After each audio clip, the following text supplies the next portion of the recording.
Squirting सबसे अच्छे व्यायामों में से एक है।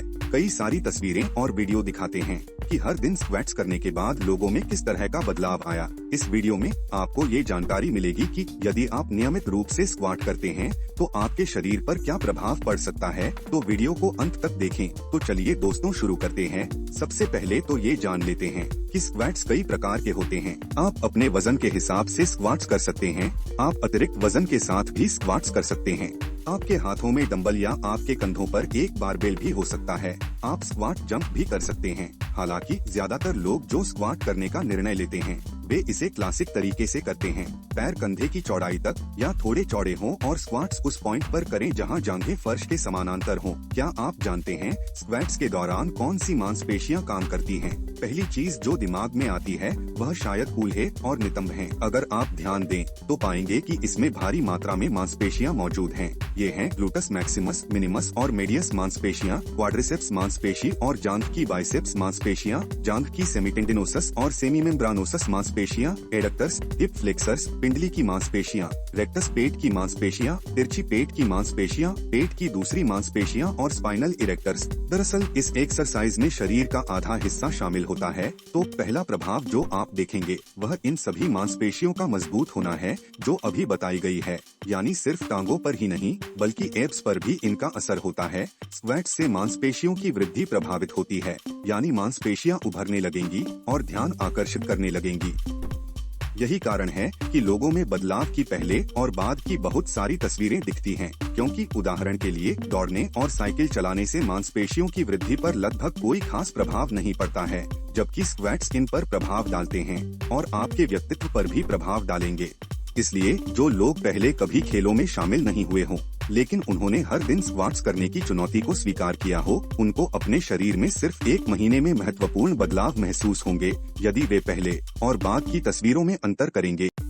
इसके अलावा वजन कम होना भी एक उपलब्धि है, क्योंकि रोजाना स्क्वाट अभ्यास एक महत्वपूर्ण शारीरिक गतिविधि है। इससे शरीर में कैलोरी की खपत काफी बढ़ जाती है और मेटाबॉलिज्म तेज हो जाता है। इसलिए जो लोग स्क्वाट एक्सरसाइज करते हैं वे न केवल अपनी मांसपेशियों को पंप करते हैं बल्कि आम तौर पर अधिक वसा कम करते हैं और तंदुरुस्त महसूस करते हैं।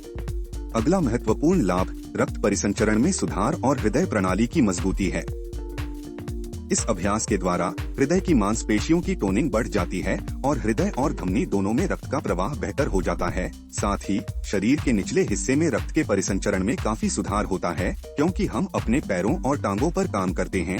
अगला फायदा ये है कि स्क्वैट्स हमें पोस्चर में सुधार करने में भी मदद करता है। यदि हम एक निश्चित प्रावधान और सही तकनीक के साथ अभ्यास करते हैं, यानी पीठ को सीधा रखते हुए और पीठ के निचले हिस्से में झुकाव के साथ, तो इस तरह करने से स्क्वैट्स पीठ के निचले हिस्से की मांसपेशियों को मजबूत करते हैं और इससे हमें आसन में मदद मिलती है। और इसका लाभ यह है कि आपकी सहन शक्ति भी बढ़ जाएगी, क्योंकि स्क्वाट श्वसन प्रणाली के कार्य को बढ़ाने में बहुत प्रभावशाली होता है। साथ ही फेफड़ों की कार्यक्षमता को बढ़ाने में महत्वपूर्ण है और सामान्य तौर पर अगर कहें तो यह हमें अपनी श्वास को सही ढंग से नियंत्रित और समन्वयित करना सिखाता है।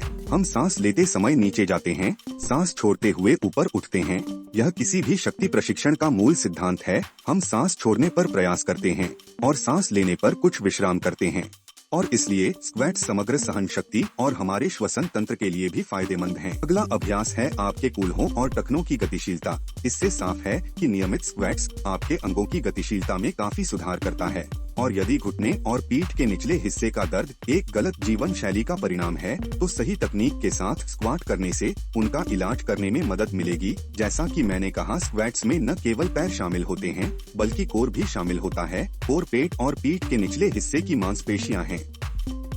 स्क्वैट्स उन्हें पूरी तरह से पंप करेंगे, खासकर अगर किसी प्रकार का अतिरिक्त वजन हो। बेशक अगर आप अपने कंधों पर बारबेल लेकर बैठना चाहते हैं तो इसे सही तकनीक के साथ करना बेहद जरूरी है, क्योंकि इस एक्सरसाइज में आप बहुत सारी गलतियां बहुत आसानी से कर सकते हैं। अपने कंधों पर बारबेल लेकर बैठना एक बहुत ही खतरनाक व्यायाम है, जिसे एक सक्षम प्रशिक्षक या एक अनुभवी एथलीट की देखरेख में किया जाना चाहिए, जो आपको व्यक्तिगत रूप से दिखाएगा कि इसे कैसे करना है।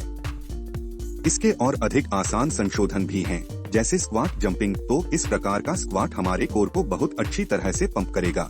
ऐसा इसलिए होता है क्योंकि इस दौरान शरीर की स्थिर मांसपेशियों की भागीदारी भी आवश्यक होती है और मजबूत कोर आपके बहुत काम आएगी। उदाहरण के लिए जोखिम को कम करने और पीठ की चोटों को रोकने में एक सहायक के रूप में।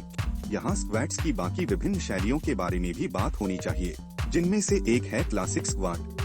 हम अपने पैरों को कंधे की चौड़ाई के बराबर रखते हैं, हाथ शरीर के साथ। सांस लेते समय हम अपने घुटनों को समकोण पर मोड़ते हुए श्रोणि को पीछे ले जाते हैं और जब हम सांस छोड़ते हैं तो हम प्रारंभिक स्थिति में लौट आते हैं। अगला प्रकार पाइल स्क्वाट है। इसमें ग्लूट मांसपेशियों पर भी काफी जोर दिया जाता है, जिसमें हम अपने पैरों को कंधों की चौड़ाई से अधिक फैलाते हैं, मोज़ों को समकोण पर बाहर की ओर मोड़ते हैं, अपने हाथों को कमर से ऊपर रखते हैं और अपने घुटनों को भी समकोण पर मोड़ते हैं। अगला प्रकार जिसके बारे में पहले भी बात हो चुकी है वह है जंप के साथ स्क्वाट या स्क्वाट जंप। इन अभ्यासों का उपयोग पेशेवर धावकों द्वारा भी किया जाता है, या उदाहरण के लिए वे लोग जो पेशेवर रूप से फुटबॉल में शामिल होते हैं, जहां उन्हें तेजी लाने और तेजी से दौड़ने की आवश्यकता होती है। हम इसे क्लासिक स्क्वाट की तरह ही शुरू करते हैं। हम अपने पैरों को कंधे की चौड़ाई से अलग रखते हैं, लेकिन हम तेजी से स्क्वाट करते हैं ताकि कूद सकें, और जैसे ही हमारे पैर फर्श को छूते हैं हम तुरंत फिर से स्क्वाट शुरू कर देते हैं। दोस्तों कमेंट में लिखें कि आप स्क्वाट एक्सरसाइज कैसे करते हैं, या हो सकता है कि आप स्क्वाट एक्सरसाइज शुरू करने की योजना बना रहे हों। अपना अनुभव कमेंट में साझा करें, पढ़ना बहुत दिलचस्प रहेगा। आपको इस चैनल पर अन्य वीडियो देखने की भी सलाह देते हैं। अगर आपको यह वीडियो पसंद आए तो लाइक बटन दबाएं और चैनल को सब्सक्राइब करें। मिलते हैं अगले वीडियो में।